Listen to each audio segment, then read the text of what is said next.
Medical science में ना एक गजब की स्पष्टता होती है। मतलब अगर आपके हाथ में दर्द है तो आप एक्सरे मशीन के पास जाते हैं और वो हड्डियों का ढांचा बिल्कुल साफ दिखा देती है। कहाँ क्रैक है, कहाँ सब ठीक है, सब कुछ ब्लैक एंड व्हाइट में दिखता है। हाँ बिल्कुल, कोई भ्रम नहीं होता वहाँ। इंसान का दिमाग वैसे भी इसी तरह के साफ सुथरे अलग अलग खानों में बटे हुए जवाब ही पसंद करता है। सही बात है। लेकिन समस्या ये है कि जब हम अपने देश के सिस्टम या प्रशासनिक ढांचे का एक्सरे निकालने की कोशिश करते हैं तो वो मशीन मानो फेल हो जाती है। वाकई वहाँ कुछ भी ब्लैक एंड व्हाइट नहीं है। एकदम। हम रोजमर्रा की जिंदगी में ना सरकार, सिस्टम, राज्य जैसे शब्दों का बहुत इस्तेमाल करते हैं। लेकिन आज सुबह जब मैं इस डीप डाइव के लिए विजन आईएएस और दृष्टि आईएएस के कुछ संविधान से जुड़े विश्लेषणात्मक नोट्स पढ़ रही थी तो मुझे एहसास हुआ कि संविधान की नजरों में ये राज्य यानी द स्टेट वो बिल्कुल नहीं है जो हम आम नागरिक समझते हैं। हाँ, आम धारणा और संवैधानिक परिभाषा में जमीन आसमान का फर्क है। बिल्कुल। और आज की इस गहन चर्चा का मकसद इसी धुंधलेपन को दूर करना है। बिना किसी भारी कानूनी शब्दावली के हम ये समझने की कोशिश करेंगे कि ये राज्य असल में है क्या, इसके और नागरिकों के बीच अधिकारों और कर्तव्यों की क्या रस्साकशी चलती है, और इस पूरी व्यवस्था को जमीन पर उतारने वाली मशीनरी काम कैसे करती है। तो चलिए इस राज्य की संवैधानिक परिभाषा से ही शुरू करते हैं। आमतौर पर जब राज्य या स्टेट शब्द सामने आता है तो दिमाग में ना किसी प्रदेश का नक्शा उभरता है। हाँ, जैसे महाराष्ट्र, तमिलनाडु या उत्तर प्रदेश। एग्जैक्टली। लेकिन जब आप संविधान के अनुच्छेद 12 और 36 को गहराई से देखते हैं तो स्पष्ट होता है कि संविधान के लिए राज्य का दायरा बहुत ही विशाल है। मतलब इसमें केंद्र सरकार, संसद, राज्यों की सरकारें, विधानमंडल, यहाँ तक कि स्थानीय पंचायतें और नगरपालिकाएं भी शामिल हैं। ये सब राज्य हैं। और सिर्फ यही नहीं, नोट्स में ये भी बहुत स्पष्ट किया गया है कि केंद्र शासित प्रदेशों का जो प्रशासन है वो भी तकनीकी रूप से इसी राज्य का हिस्सा है। हाँ, क्योंकि वो सीधे केंद्र सरकार की कार्यकारी शाखा के अधीन आता है। देखिए, ये तो समझ में आता है कि जो भी संस्था कानून बना रहे हैं या हम पर राज कर रही है वो राज्य है। लेकिन यहीं पर मुझे एक ऐसा तथ्य मिला जिसने मुझे सच में हैरान कर दिया। अच्छा, कौन सा तथ्य? नोट्स के अनुसार LIC और ONGC जैसे वैधानिक निगम भी राज्य माने जाते हैं। हाँ, बिल्कुल माने जाते हैं। मतलब अगर कोई आम आदमी जीवन बीमा निगम के ऑफिस जाकर एक इंश्योरेंस पॉलिसी खरीद रहा है तो संवैधानिक रूप से वो राज्य के साथ लेन देन कर रहा है।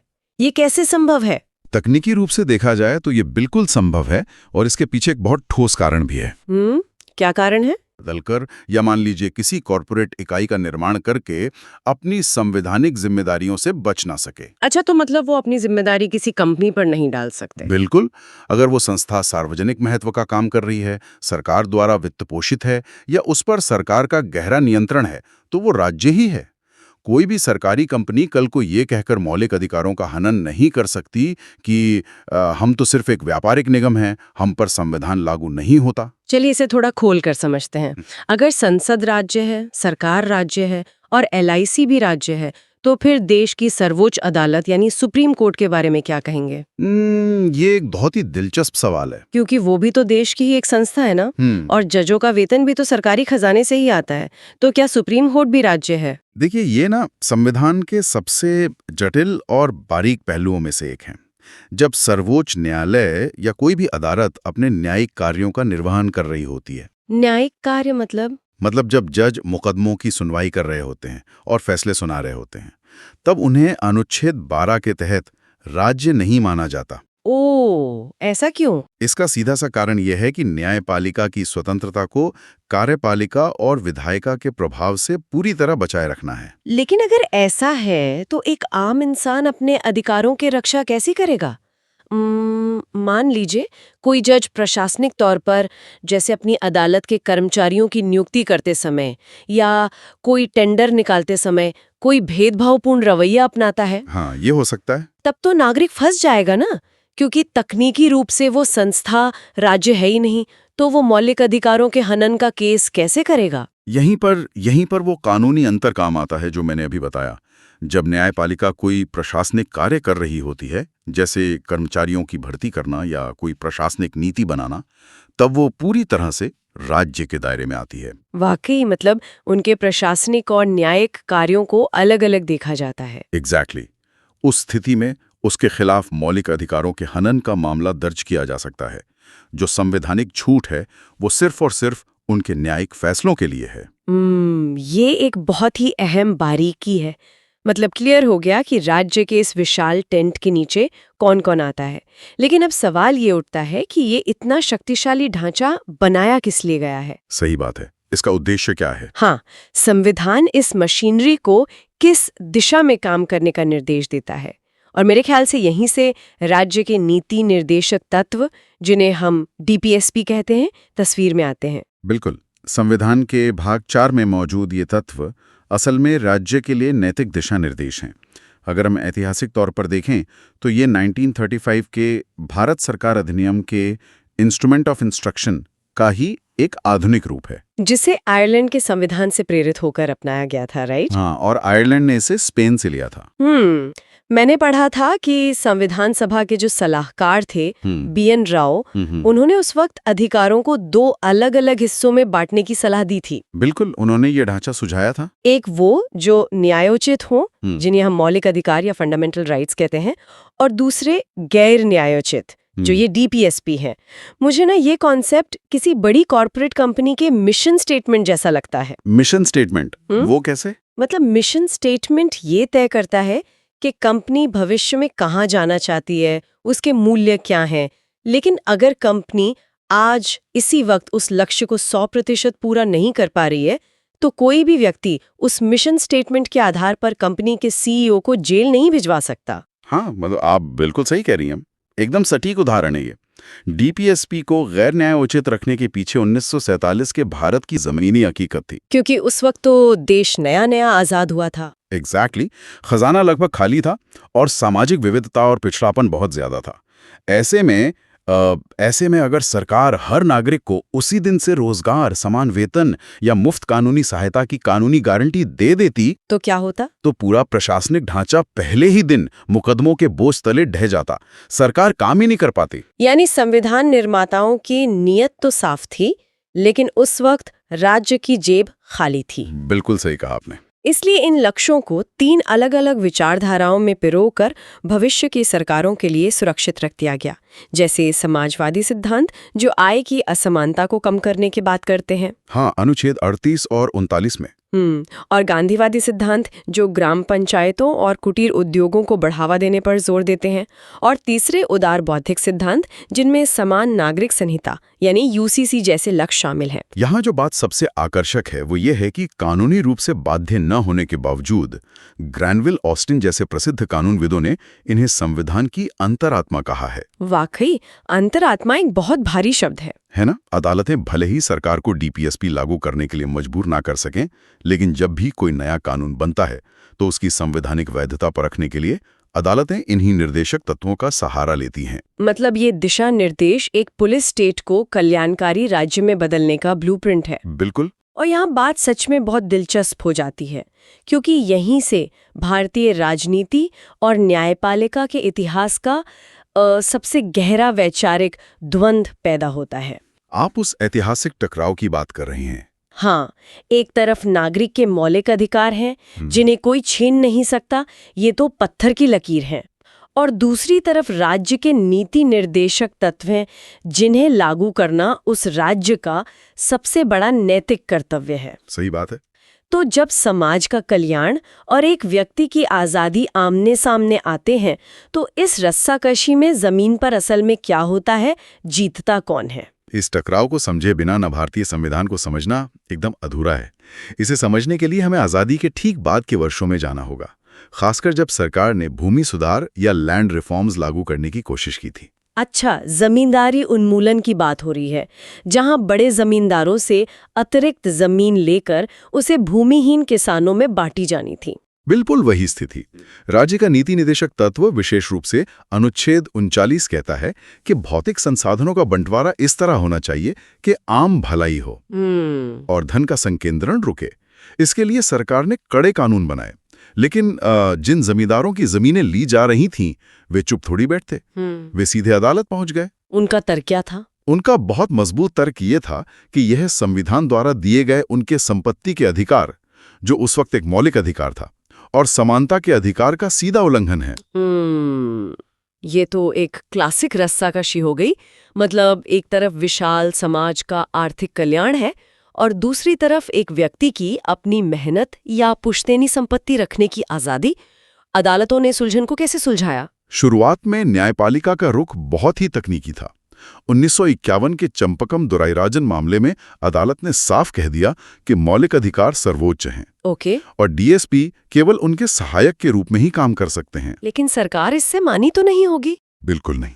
सरकार ने सामाजिक न्याय के लिए संविधान में संशोधन करके डीपीएसपी को लागू करने की कोशिश तेज कर दी। तो फिर 1967 में गोलकनाथ मामले में अदालत ने एक बेहद सख्त फैसला सुनाया। क्या कहा उन्होंने? उन्होंने कह दिया कि संसद डीपीएसपी के लिए मौलिक अधिकारों को छू भी नहीं सकती, मतलब संशोधन कर ही नहीं सकती। अरे बाप रे, ये तो सरकार के हाथ पूरी तरह से बांधने वाली बात हो गई। एक कल्याणकारी राज्य धन का पुनर्वितरण कैसे करेगा अगर वो किसी के संपत्ति के अधिकार को सीमित ही नहीं कर सकता? एग्जैक्टली। इसी गहरे गतिरोध ने 1973 के ऐतिहासिक केशवानंद भारती मामले को जन्म दिया। ये सरकार और न्यायपालिका का महासंग्राम था। हाँ, मैंने पढ़ा है 13 जजों की बेंच बैठी थी ना इसमें। हाँ, सबसे बड़ी बेंच। और उन्होंने एक बेहद परिपक्व बीच का रास्ता निकाला। अदालत ने माना कि संसद संविधान के किसी भी हिस्से में संशोधन कर सकती है, लेकिन वो संविधान के मूल ढांचे यानी बेसिक स्ट्रक्चर को नष्ट नहीं कर सकती। और ये बहस अंततः मिनर्वा मिल्स मामले में जाकर शांत हुई, जो 1980 में आया था, जहां ये तय हो गया कि मौलिक अधिकारों और नीति निर्देशक तत्वों के बीच का ये जो संतुलन है ना, वही उस मूल ढांचे का अभिन्न हिस्सा है। बिल्कुल सही। मतलब न तो व्यक्ति की आज़ादी को राज्य के नाम पर पूरी तरह से कुचला जा सकता है और न ही कुछ व्यक्तियों के अधिकारों के नाम पर पूरे समाज के कल्याण को नजरअंदाज किया जा सकता है। हाँ, और आज की व्यावहारिक स्थिति यह है कि तकनीकी तौर पर मौलिक अधिकार सर्वोच्च हैं, लेकिन यहाँ एक पेंच है। क्या? अगर सरकार अनुच्छेद 39B और 39C, जो धन के संकेंद्रण को रोकने और संसाधनों के समान वितरण से जुड़े हैं, उनको लागू करने के लिए कोई कानून बनाती है, तो उसे अनुच्छेद 14 और 19 के ऊपर प्राथमिकता दी जाती है। अच्छा, मतलब समानता और स्वतंत्रता के अधिकारों के ऊपर। हाँ, ये एक दुर्लभ लेकिन बहुत जरूरी अपवाद है, जहां समाज का वृहद आर्थिक न्याय व्यक्ति के कुछ अधिकारों पर भारी पड़ता है। ये संतुलन की बात हमें एक बहुत ही दिलचस्प दिशा में ले जाती है। अधिकारों और राज्य के कर्तव्यों की तो हमने इतनी चर्चा कर ली, लेकिन क्या इस पूरे संवैधानिक समीकरण में आम नागरिक का सिर्फ एक ही काम है, अपने अधिकारों की मांग करना? ये सवाल बहुत लोग पूछते हैं, क्योंकि स्रोतों को खंगालते हुए मुझे एक ऐसी जानकारी मिली जिस पर यकीन करना थोड़ा मुश्किल था। 1950 में जब हमारा संविधान लागू हुआ तो उसमें नागरिकों के कर्तव्यों का तो कोई जिक्र ही नहीं था। हाँ, ये तथ्य कई लोगों को हैरान करता है, लेकिन अगर हम उस समय के वैश्विक लोकतांत्रिक ढांचे का अध्ययन करें ना, तो अमेरिका, फ्रांस या ऑस्ट्रेलिया जैसे पुराने और प्रमुख लोकतांत्रिक देशों के संविधानों में भी नागरिकों के कर्तव्यों की कोई विशेष सूची नहीं है। वाकई? तो फिर ये विचार आया कहाँ से? कर्तव्यों को संविधान में स्पष्ट रूप से लिखने की परंपरा मुख्य रूप से साम्यवादी या कम्युनिस्ट देशों की रही है, जैसे पूर्व सोवियत संघ की। तो फिर भारत के लोकतांत्रिक ढांचे में ये विचार अचानक कहाँ से आ गया?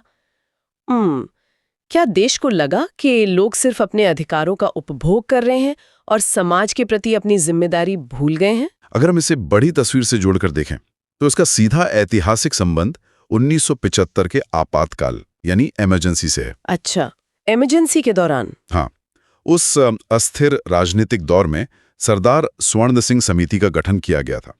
समिति का ये निष्कर्ष था कि लोकतांत्रिक ढांचे में नागरिक अपने अधिकारों के प्रति तो बहुत मुखर हैं, लेकिन अनुशासन और राष्ट्र के प्रति उनके जो स्वाभाविक कर्तव्य होने चाहिए, उनका अभाव है।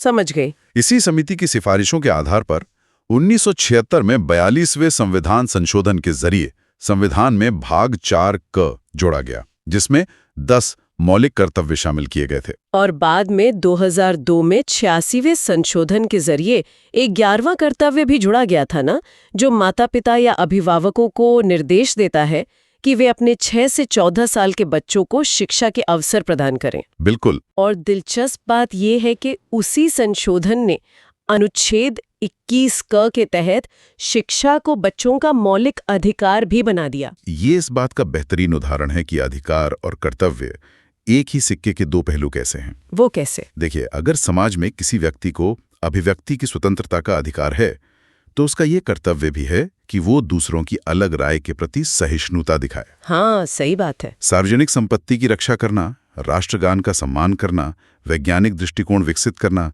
ये सब कर्तव्य बिना किसी प्रत्यक्ष कानूनी सजा के भी उस निरंकुशता को रोकते हैं जो बेतहाशा अधिकारों से पैदा हो सकती है। हमने अब तक ना उन भव्य वादों और आदर्शों की बहुत बात की, चाहे वो कल्याणकारी राज्य हो, मौलिक अधिकार हो या नागरिकों के कर्तव्य। लेकिन कागज पर लिखे ये शब्द खुद तो अस्पताल नहीं बना सकते या खुद तो किसी मुजरिम को पकड़ने नहीं जा सकते। जाहिर है, उसके लिए मशीनरी चाहिए। बिल्कुल। इन्हें हकीकत में बदलने के लिए एक मजबूत इंजन की जरूरत होती है। तो चलिए इस राज्य की मशीनरी को समझते हैं। शुरुआत कार्यपालिका या एग्जीक्यूटिव से करते हैं। ठीक है। तो इस सब का असल में क्या मतलब है? क्योंकि संविधान का अनुच्छेद 53 पढ़ते ही पहली नजर में ऐसा लगता है कि भारत का राष्ट्रपति एक सर्वशक्तिमान शासक है, क्योंकि संघ की सारी कार्यकारी शक्ति उसी में निहित है। ये संविधान की भाषा का एक बड़ा विरोधाभास प्रतीत होता है, लेकिन तुरंत बाद अगर आप अनुच्छेद 74 और 75 पढ़ें तो वो इस तस्वीर को पूरी तरह पलट देते हैं। वो क्या कहते हैं? वे स्पष्ट करते हैं कि राष्ट्रपति अपनी मर्जी से काम नहीं कर सकता, उसे प्रधानमंत्री के नेतृत्व वाली मंत्रिपरिषद की सलाह पर ही काम करना होगा। ये तो ऐसा हुआ कि आपने किसी को कार की चाबी तो दे दी, लेकिन स्टीयरिंग किसी और के हाथ में थमा दिया।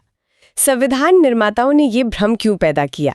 सीधे प्रधानमंत्री को ही सारी कार्यकारी शक्तियां क्यों नहीं सौंप दी गई? कि भारत ने ब्रिटेन की तरह एक संसदीय व्यवस्था अपनाई है, पार्लियामेंट्री सिस्टम। हाँ, जहां एक नाममात्र का प्रमुख यानी टिटुलर हेड होना जरूरी था, जो पूरे राज्य का प्रतीक हो, और एक वास्तविक प्रमुख हो जो रोजमर्रा की सरकार चलाए। अच्छा। संविधान सभा में डॉक्टर राजेंद्र प्रसाद और अन्य सदस्यों के बीच इस पर बहुत गहरी बहस हुई थी। भारत एक कल्याणकारी राज्य बनने जा रहा था और ऐसी नीतियां तय करने का वास्तविक अधिकार सिर्फ उसी के पास होना चाहिए जो सीधे जनता द्वारा चुना गया हो और हर 5 साल में जनता के प्रति जवाबदेह भी हो। एग्जैक्टली। राष्ट्रपति का चुनाव सीधे जनता नहीं करती, इसलिए वास्तविक शक्ति प्रधानमंत्री और उनकी कैबिनेट को दी गई। ये जवाबदेही का सिद्धांत हमारी विधायिका यानी संसद में भी बहुत गहराई से दिखाई देता है। लोकसभा तो सीधे जनता द्वारा चुनी जाती है, लेकिन राज्यसभा का ढांचा बहुत विश्लेषणात्मक है। वो कैसे? देखिए, अगर हम अमेरिका की सीनेट को देखें तो वहां चाहे कैलिफोर्निया जैसा विशाल राज्य हो या रोड आइलैंड जैसा छोटा राज्य, सबको बराबर 2 सीटें मिलती हैं। लेकिन भारत ने इस समान प्रतिनिधित्व के मॉडल को सिरे से नकार दिया। हाँ, भारत के संविधान निर्माताओं को ये डर था कि अगर छोटे और बड़े राज्यों को समान शक्ति दे दी गई तो एक बहुत ही अजीबोगरीब स्थिति पैदा हो सकती है। कैसी स्थिति? कुछ छोटे राज्य मिलकर किसी ऐसे राष्ट्रीय प्रगति के कानून पर वीटो लगा सकते थे जो देश की बहुसंख्यक आबादी के लिए जरूरी हो। इसलिए भारत में राज्यों के प्रतिनिधित्व के लिए जनसंख्या को आधार बनाया गया ताकि लोकतांत्रिक संतुलन बना रहे। यही कारण है कि उत्तर प्रदेश जैसे विशाल राज्य से राज्यसभा में 31 सदस्य आते हैं, जबकि त्रिपुरा जैसे छोटे राज्य से सिर्फ 1। बिल्कुल। और इसके अलावा 12 सदस्य राष्ट्रपति द्वारा मनोनीत किए जाते हैं, जो कला, विज्ञान, साहित्य या समाज सेवा के क्षेत्र से होते हैं। हाँ, ये सुनिश्चित करता है कि राजनीतिक शोर शराबे के बीच कुछ विशेषज्ञ और अनुभवी आवाजें भी कानून बनाने की प्रक्रिया का हिस्सा बनी रहें। और इन कानूनों की व्याख्या करने या राज्य और नागरिकों के बीच के विवादों को सुलझाने का काम हमारी न्यायपालिका का है। सर्वोच्च न्यायालय, उसके नीचे उच्च न्यायालय और फिर जिला स्तर के न्यायालयों का ये पिरामिड तो मूल संविधान का ही हिस्सा था। बिल्कुल था। लेकिन जैसे जैसे समय बीता, राज्य का काम सिर्फ पुलिस व्यवस्था और सुरक्षा तक सीमित तो रहा नहीं। सरकार टैक्स, पर्यावरण और कॉरपोरेट मामलों में गहराई से उतरने लगी, तो जाहिर है अदालतों में मुकदमों का अंबार लग गया होगा। उसी प्रशासनिक गतिरोध को तोड़ने के लिए 1976 में उसी 42वें संशोधन के तहत संविधान में अधिकरण यानी ट्राइब्यूनल्स की व्यवस्था जोड़ी गई। ट्रिब्यूनल्स ये क्या करते हैं? अनुच्छेद 323 क और ख ने यह मुमकिन बनाया कि विशेष तरह के प्रशासनिक विवादों या टैक्स से जुड़े मामलों को नियमित अदालतों की लंबी प्रक्रिया से बाहर निकालकर विशेषज्ञों की मदद से तेजी से सुलझाया जा सके। ये तो बहुत स्मार्ट मूव था। हाँ, ये इस बात का प्रमाण है कि हमारा प्रशासनिक ढांचा एक जड़ दस्तावेज नहीं है, बल्कि जरूरत के हिसाब से विकसित होने वाली एक जीवित व्यवस्था है। तो आज इस चर्चा में हमने संविधान के उस एक्सरे को बहुत ध्यान से देखा जिसे हम राज्य कहते हैं। हमने जाना कि राज्य की परिभाषा में सिर्फ चुनी हुई सरकारें नहीं, बल्कि LIC जैसी संस्थाएं भी आती हैं, जबकि सुप्रीम कोर्ट अपने न्यायिक स्वरूप में से बाहर रहता है। एग्जैक्टली। हमने ये भी समझा कि कैसे राज्य के मिशन स्टेटमेंट यानी नीति निर्देशक तत्वों और नागरिकों के मौलिक अधिकारों के बीच का टकराव जमींदारी उन्मूलन जैसे जमीनी मुद्दों से गुजरते हुए एक संतुलन पर आके ठहरा। और हमने कर्तव्यों के महत्व को भी समझा और अंत में उस मशीनरी को देखा जो इस पूरी व्यवस्था को चलाती है। बिल्कुल। इस चर्चा को समेटते हुए मैं हमारे श्रोताओं के लिए एक अंतिम विचार छोड़ना चाहूंगी। संविधान निर्माताओं ने राज्य को कल्याणकारी बनाने के लिए DPSP तो लिख दिए, लेकिन उन्हें कानूनी रूप से बाध्यकारी नहीं बनाया। हाँ, उन्हें गैर न्यायोचित रखा। उन्होंने इससे भविष्य की सरकारों के संसाधनों और उनकी नैतिकता पर छोड़ दिया। अदालतें किसी सरकार को सजा नहीं दे सकती अगर वो सबको रोजगार ना दे पाए, लेकिन इससे एक बड़ा ही गहरा निष्कर्ष निकलता है। वो क्या? अगर कानूनी अदालतें DPSP को लागू नहीं करवा सकती, तो इसका मतलब है कि इन नीति निर्देशक तत्वों का सबसे बड़ा जज और सबसे बड़ी अदालत खुद मतदाता है। वाकई ये बहुत गहरी बात है। चुनावों में वोट डालना ही वो एकमात्र और सबसे शक्तिशाली तरीका है जिससे राज्य को उसकी जिम्मेदारियां और उसके लक्ष्य याद दिलाए जा सकते हैं। बिल्कुल। यह एक ऐसा विचार है जो अगली बार की राजनीतिक बहसों और सरकारी नीतियों को देखने का आपका नजरिया पूरी तरह बदल सकता है। इस गहन जानकारी के साथ जुड़ने के लिए शुक्रिया। हमेशा की तरह इस व्यवस्था पर सवाल उठाते रहिए और नई चीजें सीखते रहिए।